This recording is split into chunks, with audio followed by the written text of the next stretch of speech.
Commander Jake Morrison stood on the observation deck of the orbital station, watching the planet below.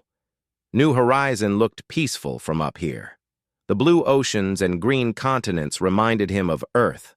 7 million people called this place home now. It had taken humanity 40 years to build this colony, and Jake was proud to protect it. "Commander, we have incoming ships," said Lieutenant Danny Martinez from the communications station. His voice was steady, but Jake could hear the concern underneath. Jake moved to the tactical display. Red dots appeared on the screen, dozens of them. They were big ships, bigger than anything humans had ever built. "How long until they reach our position?" 3 hours, sir," Danny replied. Dr. Lisa Grant rushed onto the bridge. She was the chief scientist of the colony, a woman who had spent her life studying the possibility of alien life. Now that moment had arrived, and she looked terrified. "Are they responding to our signals?" "No response yet," Jake said. He activated the colony-wide alert system. "All defense forces to battle stations. This is not a drill." Down on New Horizon, Governor Chris Wallace received the alert in his office. He was a former teacher who had won the election because people trusted him. Now he had to keep 7 million people calm while alien ships approached their world. He opened the emergency broadcast system. "Citizens of New Horizon, this is your governor. We have detected alien vessels approaching our system. Please remain calm and follow all safety procedures. This may be the first contact we have hoped for. Stay in your homes and await further instructions." On Earth, Admiral Ben Carter watched the same data in his command center. The signals from New Horizon took 8 years to reach Earth, but humanity had developed quantum communication devices that connected both worlds instantly. He could see everything happening in real time. "Get me Ambassador Nicole Shaw," Ben ordered. "We need diplomatic options ready." Nicole Shaw arrived within minutes. She was Earth's top diplomat, a woman who had negotiated peace between nations during Earth's last major war. "What are we dealing with, Admiral?" "Unknown vessels, clearly advanced technology. They're taking up position around New Horizon, but not attacking. Not yet." Back at New Horizon, the alien ships stopped in orbit. They formed a perfect circle around the planet, blocking all exit routes. Jake watched them on his screens, trying to find any weakness. Each ship was 3 times the size of his largest vessel. Then the communication came. The voice spoke in perfect English, cold and mechanical. "Humans of New Horizon, you have violated galactic territorial law. This system belongs to the Zathir Collective under ancient treaty. You have 48 hours to evacuate all personnel and equipment. Failure to comply will result in forced removal." Lisa couldn't believe what she was hearing. "Ancient treaty? We had no idea. We've been broadcasting our presence for decades. Why didn't anyone warn us?" The alien voice responded as if reading her thoughts. "Your ignorance of galactic law is not an excuse. The Galactic Council has been observing your species. You were not ready for contact. You expanded anyway. Now you face the consequences." Jake opened a channel to the alien fleet. "This is Commander Morrison of the New Horizon Defense Force. We are willing to discuss this situation. 7 million civilians cannot be evacuated in 48 hours. We need more time and assistance. You have your timeline. Use it as you wish." The channel closed. Jake looked at his officers. They all knew what this meant. Even with every ship working at full capacity, they couldn't evacuate more than 1 million people in 2 days. The rest would be trapped here. On Earth, President Victoria Hayes assembled her cabinet. The room was filled with the most powerful people on the planet, and they all looked helpless. Nicole Shaw presented the situation clearly. "Madam President, we have 2 options. We can try to evacuate who we can and hope the aliens show mercy, or we can fight to defend the colony." "Fighting would be suicide," said General Marcus Webb. "Their technology is far superior. We'd lose everything and probably bring war to Earth itself. Victoria looked at the numbers. 7 million people. Most of them would die if they fought. Most of them would die if they didn't. What about the Galactic Council? Can we appeal to them? We've been sending messages, Nicole said quietly.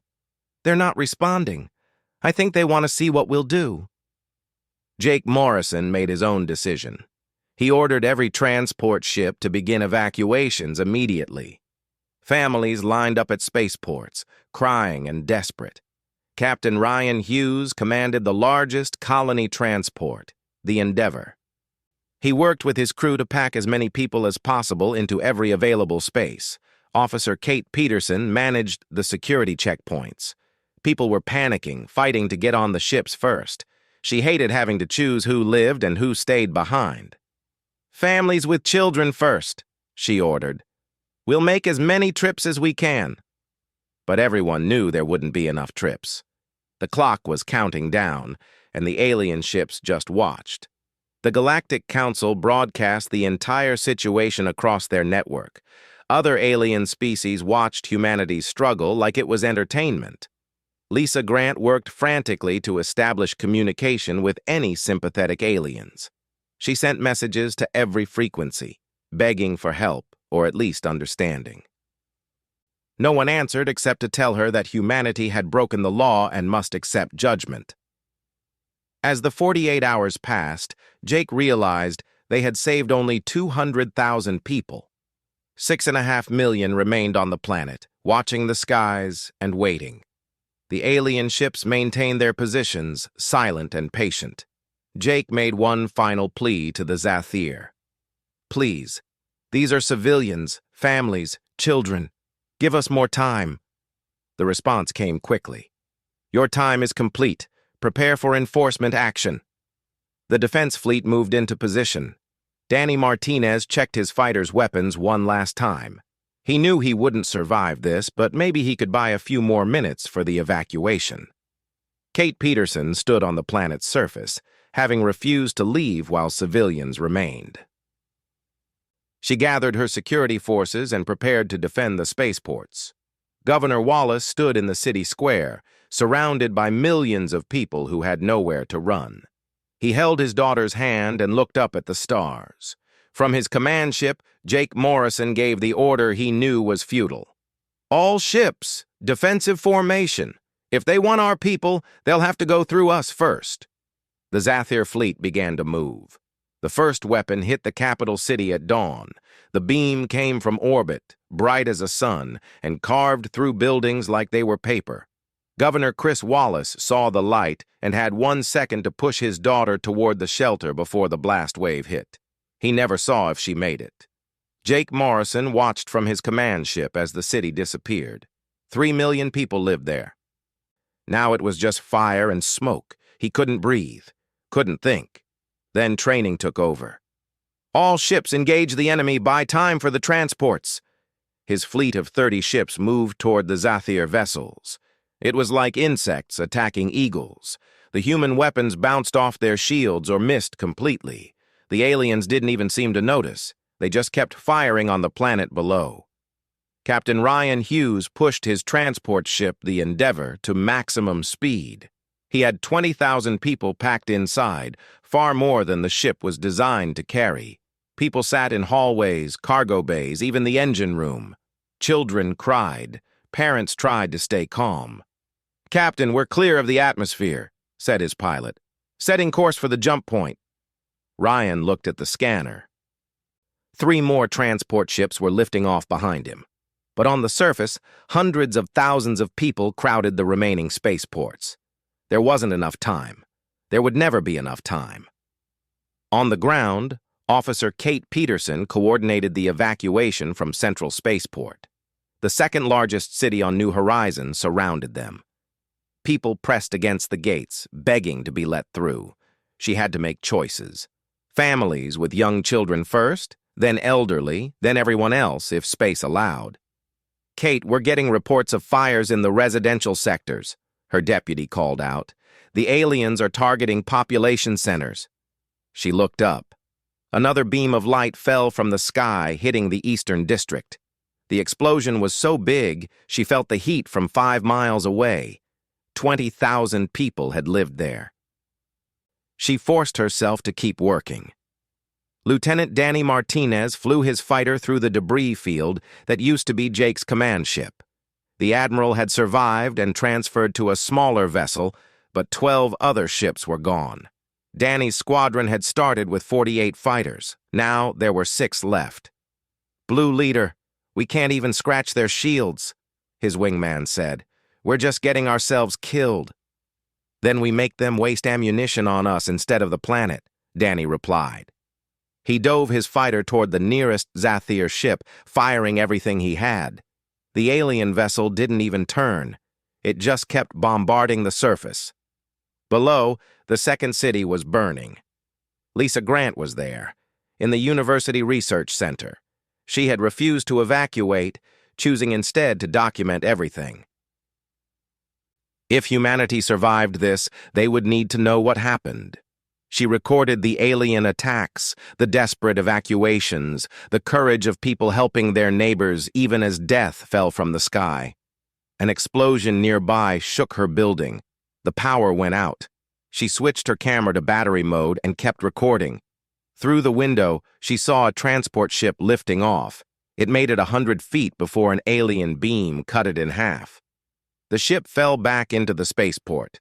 She didn't know how many people died, but she heard the screams even through the thick glass. Ryan Hughes and the Endeavour reached the jump point. The ship was damaged, leaking air from 3 sections, but they could make it to Earth. As they prepared to jump, his sensor operator gasped. "Sir, the Defender just launched. Captain Brooks is making a run at the alien flagship." Ryan watched on his screen. The Defender was a cargo hauler converted into a military ship, armed with everything humans could throw at these aliens. Captain Brooks and his crew of 200 aimed their ship directly at the largest Zathir vessel and fired every weapon while accelerating to ramming speed. The Defender exploded against the alien shield. It didn't even leave a mark, but it bought 30 seconds for another transport to escape the atmosphere. Ryan honored the sacrifice by jumping his ship to safety. He would bring his passengers to Earth. Someone had to survive to tell this story. Jake Morrison was out of options. His fleet was destroyed. 15 ships left out of 30, all of them damaged. The planet below was dying. He could see the fires from orbit, massive flames consuming entire cities. The aliens were methodical, targeting population centers in order from largest to smallest. "Admiral, we have one last transport launching from the southern continent," his officer reported.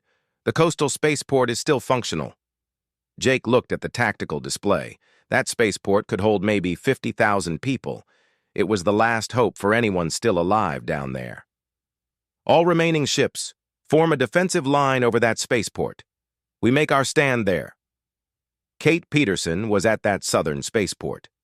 After the destruction of Central Spaceport, she had led survivors on a desperate march south. Thousands followed her, carrying children, helping the wounded. Many died on the journey. Those who made it found the last working transport, a mining hauler called the Liberty. "We can fit 30,000 if we pack them tight," the ship's captain told her. "Maybe 40 if people don't mind standing." "Load everyone you can," Kate ordered. "I'll hold the perimeter." She organized her security forces into a defensive line. It was pointless against orbital bombardment, but it helped people feel safer. She watched families board the ship, moving as fast as they could. An old woman stopped to thank her. Kate just nodded. There wasn't time for words. Danny Martinez saw the aliens adjust their targeting. They were aiming for that last spaceport. "All fighters, defensive positions over the Liberty. We don't let anything through." His 5 remaining fighters formed a screen. When the alien beam came down, Danny flew directly into its path. His fighter exploded instantly, but the beam scattered for just a moment. It hit a kilometer away from the spaceport instead of on top of it. The blast wave still knocked people over, but the ship survived. Jake Morrison saw Danny's sacrifice. He saw Kate Peterson loading people onto the Liberty, even as fire rained from the sky. He saw his remaining ships buying seconds with their lives, and he made the hardest choice of his career. All ships ramming attack on the alien vessels. If we're dying today, we're taking some of them with us. His ships turned and accelerated toward the Zathir fleet. They didn't have weapons that could hurt these aliens, but they had mass and velocity. The first 3 ships exploded against the shields. The 4th one somehow punched through and hit the hull. The alien ship didn't explode, but it stopped firing for a moment. That moment was enough. The Liberty launched from the spaceport, overloaded with people. Kate Peterson was on board, dragged there by her own officers. She watched through the window as the spaceport disappeared under an alien beam. Hundreds of people were still waiting to board. The Liberty made it to orbit. It linked up with Jake's last ship, the frigate Courage. Together, they ran for the jump point. Behind them, New Horizon burned. The aliens were thorough. They hit every city, every town, every settlement. When they finished, nothing moved on the surface. Jake Morrison counted the survivors. The Liberty carried 34,000. The Courage had 500 crew. 4 other ships had escaped earlier with maybe 200,000 total. Out of 7 million people, fewer than 300,000 survived. Lisa Grant had stayed on the planet to document everything. Her final transmission reached Jake's ship just before New Horizon went dark. Her voice was calm, professional, even as the building collapsed around her. "This is Dr. Lisa Grant, final log. The aliens showed no mercy, no hesitation. They destroyed everything, everyone. The Galactic Council watched this happen and did nothing. If anyone hears this message, remember New Horizon. Remember we asked for help and no one came. Remember that humanity died here today and the galaxy just watched." The transmission ended. Jake looked at his sensor display. The planet that had been humanity's greatest achievement was now a lifeless rock. The Zathir ships were leaving, their mission complete. The Galactic Council broadcast ended. The show was over. Jake set course for Earth. He would bring the survivors home, and he would make sure humanity remembered what happened here. The footage reached Earth 8 hours after the massacre ended.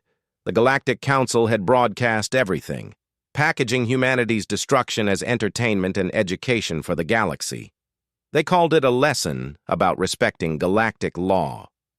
President Victoria Hayes watched the video in her office. She watched cities burn. She watched children die. She watched the galaxy do nothing. When it ended, she sat in silence for exactly 1 minute. Then she picked up the phone. "Get me every world leader. Get me the military command. Get me the heads of every space agency and defense contractor. I want them all in the Situation Room in 1 hour. This is not a request." Within 3 hours, Earth's entire leadership structure assembled through holographic conference. Presidents, prime ministers, generals, scientists. People who had been enemies yesterday sat side by side. Victoria Hayes addressed them all. 7 million of our people are dead. The galaxy watched it happen and called it entertainment. They think we're weak. They think we'll accept this. Does anyone here believe we should accept this?" Silence. Then General Marcus Webb spoke. "What are you proposing, Madam President?" "War. Total war. We find every Zathir world, and we erase them from existence. We show the galaxy what happens when you murder humans." The room exploded in discussion. Some supported her immediately. Others warned about the cost, the risk, the impossibility of fighting an advanced alien civilization. Victoria let them argue for 5 minutes. Then she held up her hand. "I'm not asking for a debate. I'm telling you what's going to happen. Earth is going to war. Every nation, every resource, every person. Either you're with us or you're in the way. Choose now." One by one, every leader agreed. Old enemies shook hands. Ancient grudges were forgotten. Humanity had one enemy now, and it lived among the stars. General Marcus Webb took command of the military buildup. He called in every favor, pulled every expert, and activated every classified project. That's when he learned about Dr. Alan Pierce and Project Prometheus. Alan Pierce was a physicist who had been working in a black site laboratory for 15 years. His project had been deemed too dangerous to use, too destructive to exist. Now Marcus was sitting across from him, asking about weapons that could kill planets. The quantum disruption bomb works by breaking the bonds between atoms, Alan explained. His hands shook as he spoke. It doesn't just destroy matter, it unmakes it, turns it into energy.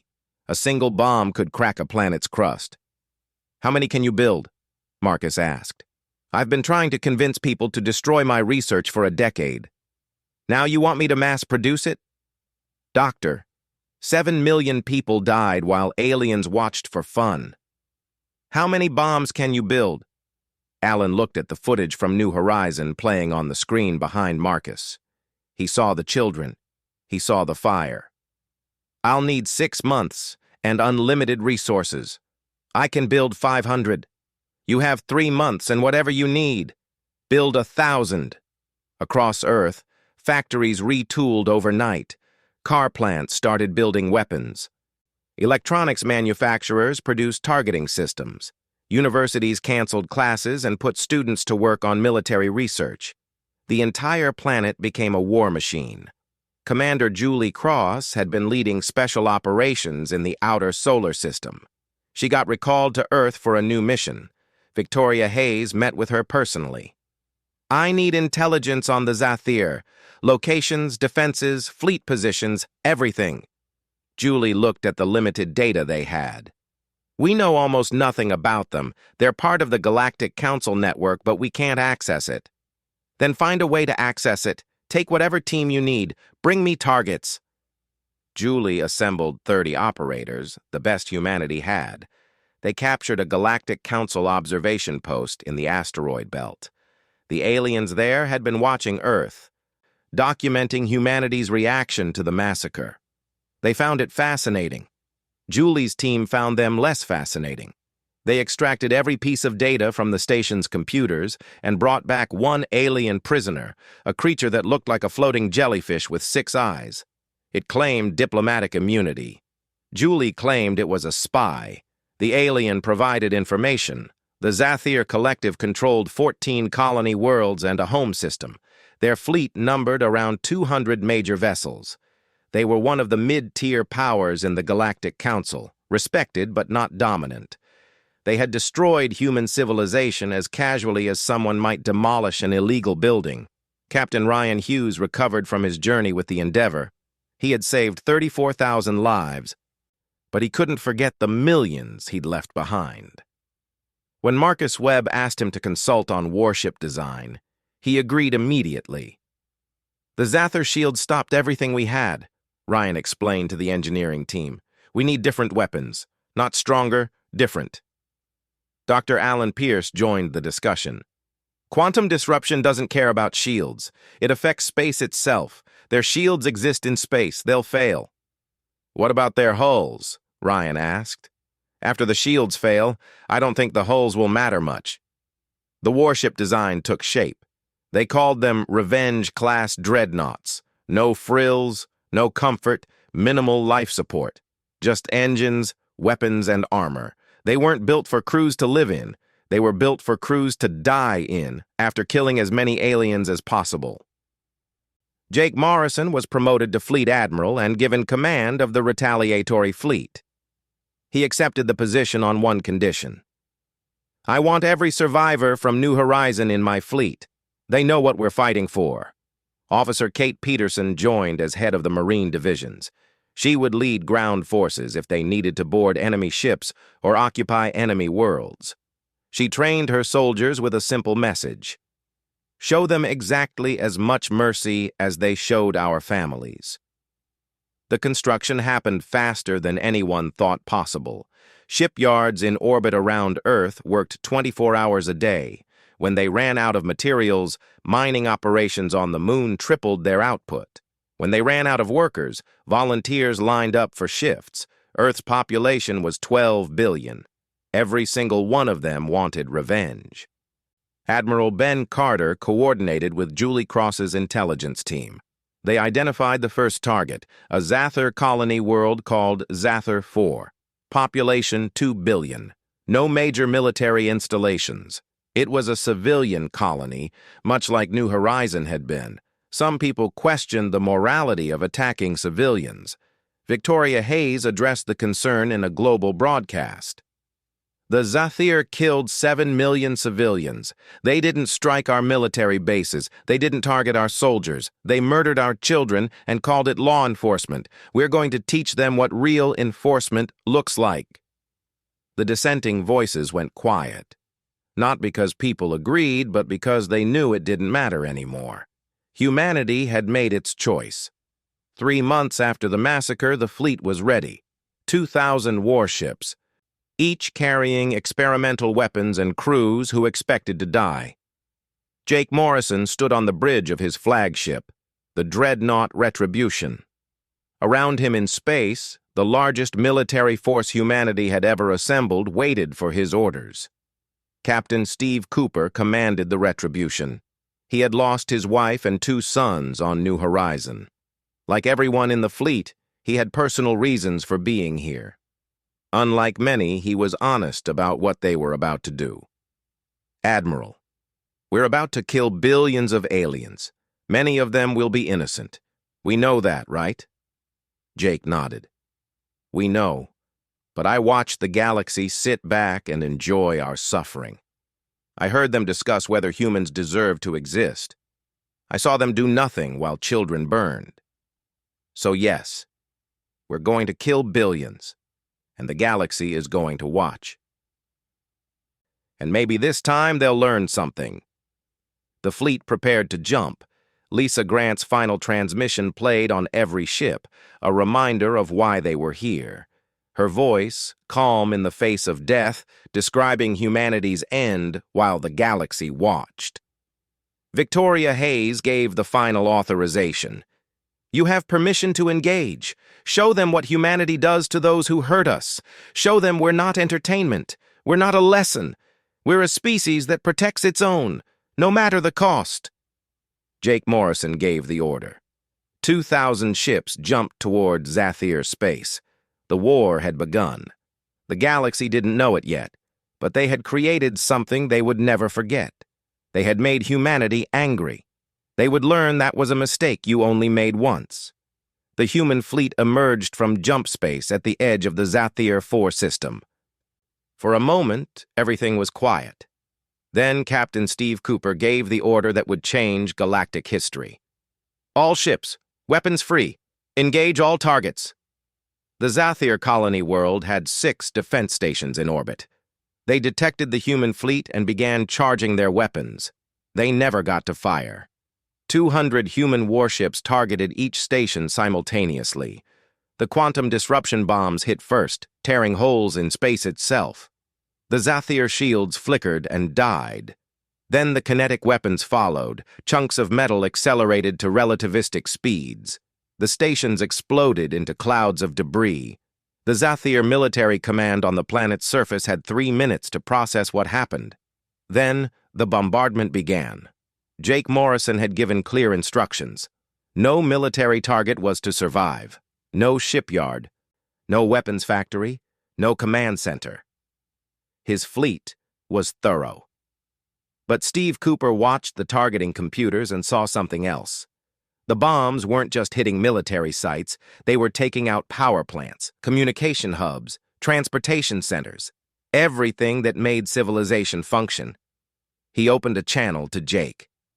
Admiral, we're destroying their entire infrastructure. These people won't be able to survive without support. I know, Jake replied. His voice was cold, empty. That's the point. The galaxy needs to see what happens when you murder humans. They need to see consequences. The bombardment lasted 6 hours. When it ended, Zathir 4 was dark. No power, no communications, no way to call for help. 2 billion people were alive but stranded on a dying world. The human fleet didn't leave rescue supplies. They didn't offer aid. They just moved on to the next target. The Galactic Council received the footage 12 hours later. The broadcast was sent to every corner of the galaxy, just like they had broadcast New Horizons' destruction.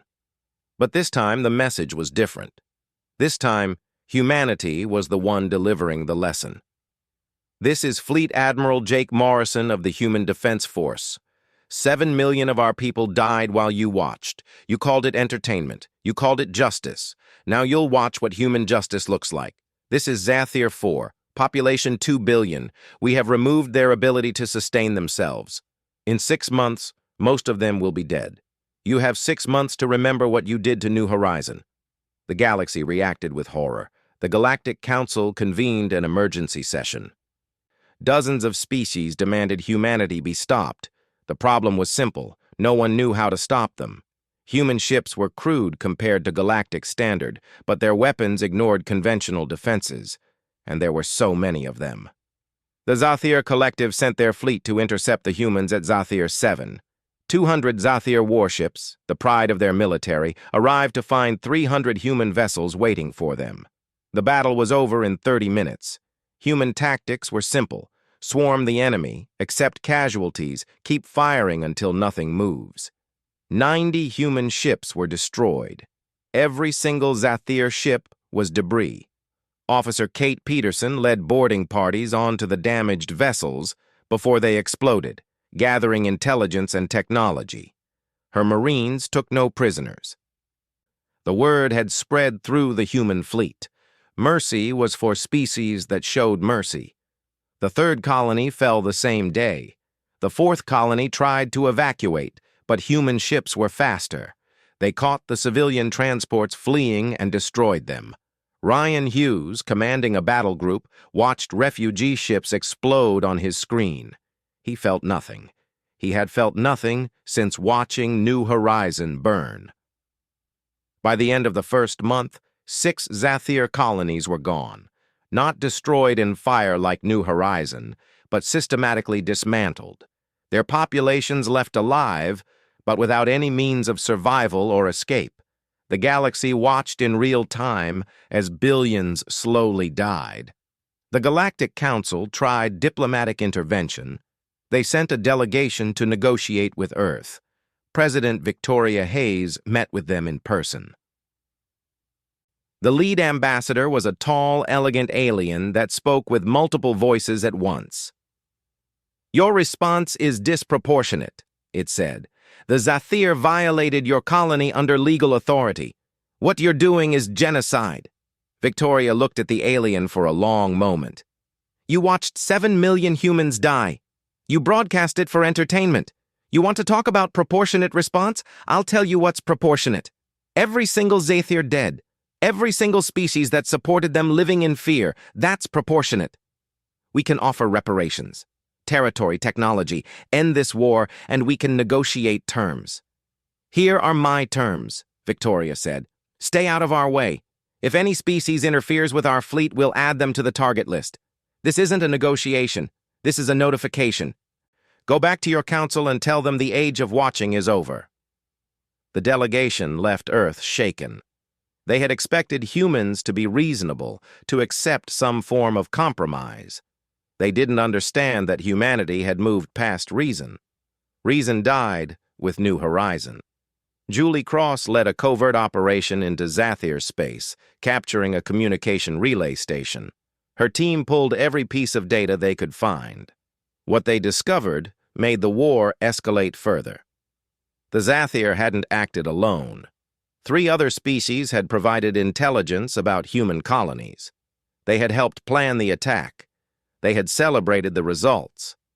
Jake Morrison added those 3 species to the target list. His fleet split into 4 battle groups. Each group had enough firepower to destroy worlds. They moved simultaneously, hitting multiple targets across 3 different star systems. The galaxy had never seen warfare on this scale. Most species avoided total war because the costs were too high. Humans didn't seem to care about costs. Dr. Alan Pierce watched the reports from Earth. His quantum bombs were killing billions. He had created them in anger, in grief, in rage at what happened to New Horizon. Now he watched species die and wondered if he had become something worse than the Zathir. He sent a message to Victoria Hayes, begging her to stop. Her response was simple. Your weapons are saving human lives. Every alien that dies is one that can't hurt us. Keep building bombs. Alan kept building. What else could he do? Stop now and the deaths would be meaningless. Continue and at least humanity would survive. He chose survival. The 8th Zathir colony had a population of 3 billion. It was their largest colony, a center of culture and learning. Kate Peterson led the ground assault after the orbital bombardment. Her Marines moved through the ruins, destroying anything that might help survivors recover. Libraries burned, museums were demolished. History itself was being erased. A Zathir civilian confronted Kate in the street, speaking in broken English. Why? Why do this? We're not soldiers. We didn't attack your world. Kate looked at the alien. She thought about the children on New Horizon. She thought about the galaxy watching them die. Your species killed 7 million of mine. Your government, your military, your people. All guilty, all responsible. Now you pay. This is evil, the Zathir said. You're becoming monsters. Maybe, Kate replied. But we're monsters that protect our own. That's more than your species can say. The Galactic Council made one final attempt to stop the war. They assembled a coalition fleet, 60 ships from 20 different species. They positioned themselves between the human fleet and the next Zathir target. Their message was clear: go no further. Jake Morrison's response was clearer. His fleet fired on the coalition without warning. The battle lasted 15 minutes. Human casualties, 40 ships. Coalition casualties, every single vessel. The galaxy learned that humans didn't bluff, didn't negotiate, didn't stop. Species that had supported the Zathir began suffering mysterious accidents. Human Special Forces teams, led by operators like Julie Cross, struck infrastructure across multiple worlds. Not killing, not yet. Just reminding those species that humanity knew who they were and where they lived. By the end of the 3rd month, 11 Zathir colonies were gone. The Zathir collective government sued for peace. They offered complete surrender, reparations, anything humanity wanted. Jake Morrison ignored every message. The fleet moved toward the Zathir homeworld. Steve Cooper stood on the bridge of the Retribution as they prepared for the final assault. Admiral, their homeworld has 8 billion people. Most of them are civilians who had nothing to do with New Horizon. I know, Jake said. They'll die anyway. Not because they're guilty, because the galaxy needs to understand. You don't touch humanity. You don't watch us die. You don't treat us like entertainment. Or we'll show you what real horror looks like. The fleet jumped toward the Zathir homeworld. The final battle was about to begin. The human fleet arrived at the Zathir homeworld to find it defended by every ship the species could muster. 300 vessels surrounded the planet, along with 50 defense stations and thousands of automated weapons platforms. It was everything the Zathir had left. It wasn't enough. Captain Steve Cooper watched the tactical display as Jake Morrison coordinated the assault. The battle plan was simple and brutal. First wave destroys the orbital defenses, second wave clears the military vessels, third wave begins planetary bombardment. No mercy, no surrender accepted. The first wave launched. 500 human ships moved forward, accepting fire from the Zathir defenses. Ships exploded. People died. The humans kept coming. They weren't trying to survive. They were trying to create a path for the weapons that would follow. Officer Kate Peterson watched from a troop transport, waiting for her turn. Her Marines would land after the bombardment to hunt down any surviving military installations. She looked at her soldiers, all volunteers, all people who had lost someone at New Horizon. They were ready to finish this. The Zathir fought with desperate courage. They knew they were defending their homeworld, their families, everything they had. But courage doesn't stop quantum bombs.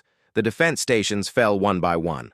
The Zathir ships rammed human vessels when their weapons failed, trading their lives for enemy casualties.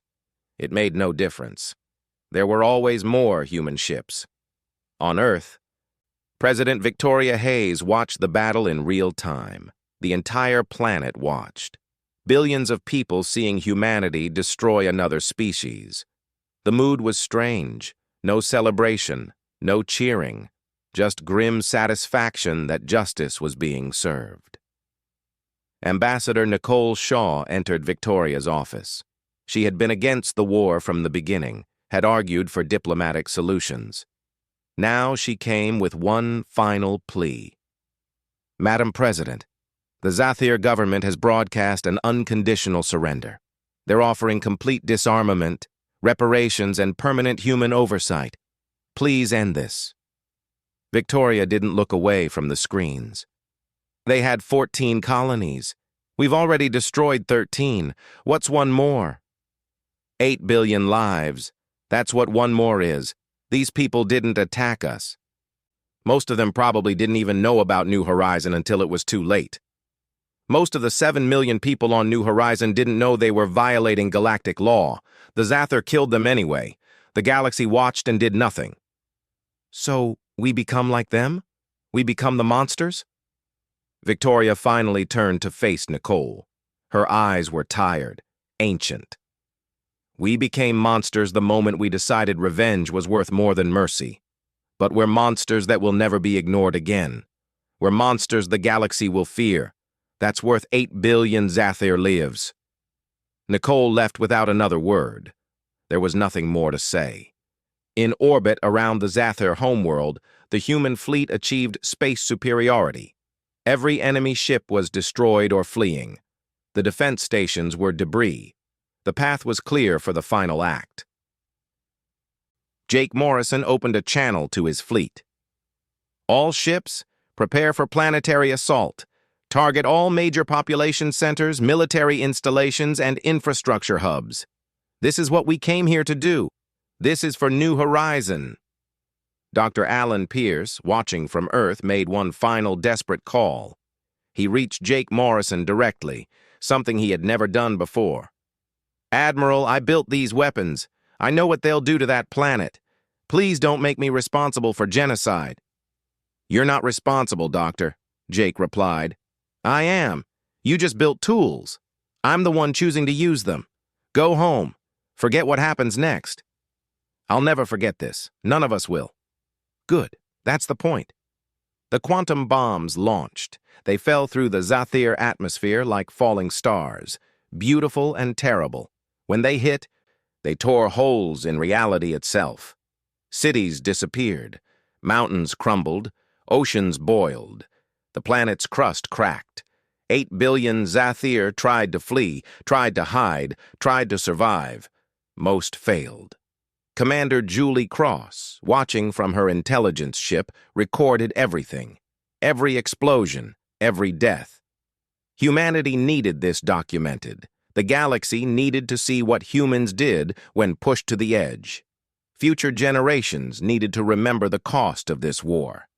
The bombardment lasted 48 hours, the same amount of time the Zathir had given New Horizon to evacuate. Jake Morrison had planned it that way. The symmetry felt right to him. When it ended, the Zathir homeworld was shattered, uninhabitable, dead. Final Zathir casualties in the war, 37 billion across all colonies in the homeworld. Human casualties, 143,000 soldiers. The math was clear. This hadn't been a war. It had been extermination. The surviving Zathir, maybe 2 million scattered refugees, fled to other species for protection. Most galactic civilizations refused them, afraid of drawing human attention. A few brave species offered sanctuary. Julie Cross made sure Victoria Hayes knew which ones, just in case. Kate Peterson landed on the Zathir homeworld 3 days after the bombardment. Her mission was to locate any surviving military assets and destroy them. She found only ruins and bodies. Her Marines moved through the wreckage silently. Some cried, some threw up, some felt nothing at all. Kate fell into the third category. They found a shelter with survivors. Maybe 300 Zathir, mostly children and elderly. They had hidden deep underground and somehow lived through the attack. Kate's orders were clear. No military-age males survive. She looked at the children. They looked back at her with the same fear she had seen in human children's eyes during evacuations. She made a decision. Leave them. They're not a threat. Her second-in-command questioned her. Admiral Morrison's orders were absolute elimination. Then the Admiral can come down here and kill children himself. I won't do it. We've already become monsters. I won't become a child killer, too. The Marines moved on. Kate never reported the survivors. She hoped they found a way off the planet. She hoped they survived. Not because she forgave the Zathir, but because she needed to believe humanity had some limits left. The Galactic Council convened an emergency session. They declared humanity a threat to galactic peace. They called for sanctions, blockades, military action. It was all talk. Every species remembered what happened to the coalition fleet that tried to stop the humans. No one wanted to be next. Jake Morrison addressed the galaxy from the bridge of his flagship. The transmission went to every species, every world, every station. This is Fleet Admiral Jake Morrison. The war is over. The Zathir Collective is destroyed. Consider this a message to the entire galaxy. Humanity will not be ignored. We will not be entertainment. We will not be victims. Any species that threatens human civilians will face the same fate as the Zathir. We're not asking for respect. We're demanding it. The galaxy listened. For the first time in history, an upstart species had destroyed an established galactic power.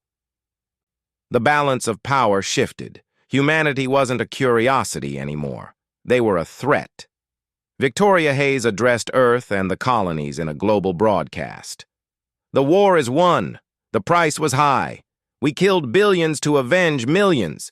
History will judge us harshly, but history will also remember that we protected our own, that when humanity was hurt, we struck back with everything we had. Never again will aliens watch humans die for entertainment. Never again will the galaxy ignore us. The fleet returned to Earth. There were no parades, no celebrations. The ships arrived quietly. The soldiers came home to find a world that looked at them with mixture of pride and horror. They had saved humanity from being dismissed as weak. They had also committed genocide. Jake Morrison retired immediately.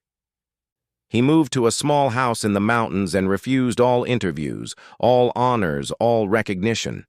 He spent his days staring at lists of names: 7 million from New Horizon, 37 billion Zathir, 143,000 human soldiers.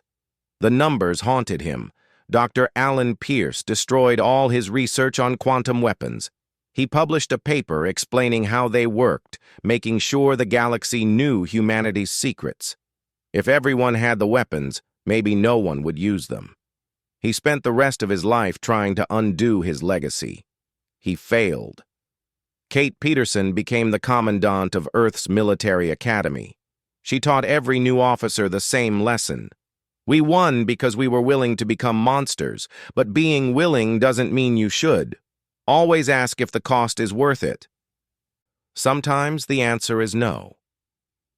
Lisa Grant's final transmission from New Horizon became required viewing in every school on Earth. Her calm voice describing the massacre while humanity's children learned what happens when the galaxy looks away. The message was clear. Strength was the only guarantee of safety. Earth established the New Horizon Accords. Any attack on human civilians would result in total war. No negotiations, no mercy, no limits. 300 worlds signed treaties accepting Earth's terms. They didn't sign because they respected humanity. They signed because they feared what humans would do if threatened. The Galactic Council changed its broadcasting policies. They stopped showing military conflicts as entertainment. The footage of New Horizons' destruction was sealed in archives. classified as too dangerous for public viewing. They had learned their lesson. Some species don't accept being victims. 5 years after the war, a new human colony was established. They named it Remembrance. A memorial was built listing every name from New Horizon. 7 million names carved in stone. At the bottom, a simple inscription: "They died while the galaxy watched. We avenged them while the galaxy trembled." Victoria Hayes visited the memorial on its dedication day. She was older now, the weight of her decisions visible in every line on her face. A reporter asked if she regretted the war. Her answer was honest. "Every day, 37 billion deaths. I ordered them. I watched them. I accept responsibility. But if faced with the same choice, I'd do it again, because the galaxy learned that humanity will protect its own. No matter the cost, no matter the price, we're not nice, we're not peaceful, but we're survivors, and we never forget." The galaxy remembered. In the decades that followed, no species threatened human civilians. Not because they loved humanity, but because they remembered the Zathir. They remembered what happens when you make humans angry. They remembered that some species will cross any line to defend their own. Humanity had won. The cost was their soul. Whether that trade was worth it remained a question without an easy answer. But one thing was certain: the galaxy would never watch humans die for entertainment again. They had learned to fear the consequences.